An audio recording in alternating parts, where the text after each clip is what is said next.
Sveiki, mielieji! Palangos botanikos parkas aidi nuo dainų. Takeliais vaikšto gražiai pasipuošę žmonės, vis dar švenčiamos Jurginės.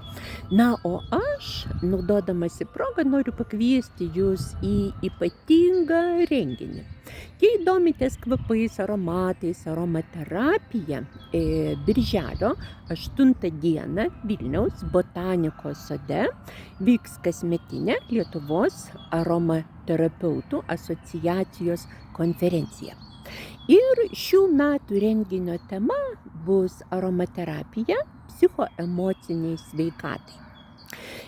Vyks daug įvairiausių paskaitų, prezentacijų ir visa tai bus skirta žmogaus psichiniai sveikatai, nuotaikų balansavimui, eterinių aliejų, įvairiausių aromatinių medžiagų pristatymai.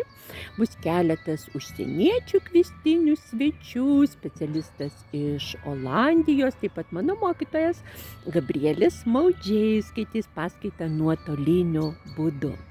Ir šiame renginyje aš taip pat skaitysiu pranešimą apie žmogaus asmenybės tipus, jų įtaką kvapų pasirinkimui, preferencijai. Šioje paskaitoje, kurią ruošiu dabar, patikėkite, bus įdomu, atskleisiu labai daug pikantiškų faktų.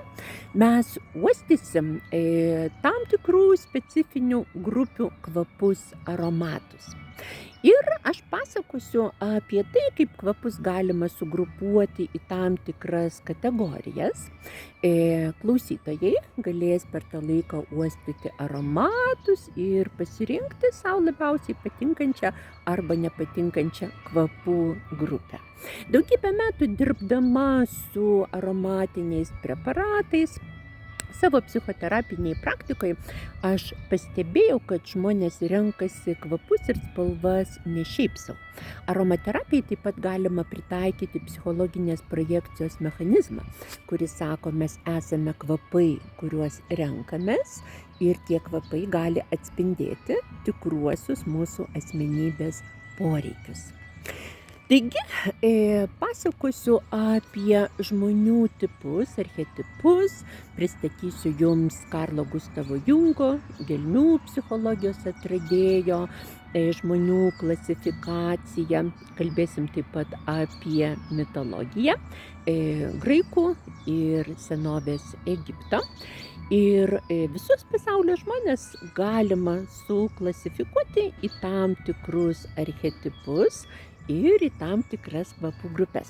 Todėl, jei išvesti tokį tiesioginį algoritmą, kvapai, kuriuos mes renkamės, parodo mūsų asmenybės tipą, mūsų sėklinį archetipą, ir galima sakyti, kad kvapai, kurių mes nemėgstam, parodo mūsų šešėlinės, atstumtas, neintegruotas asmenybės charakterio dalis.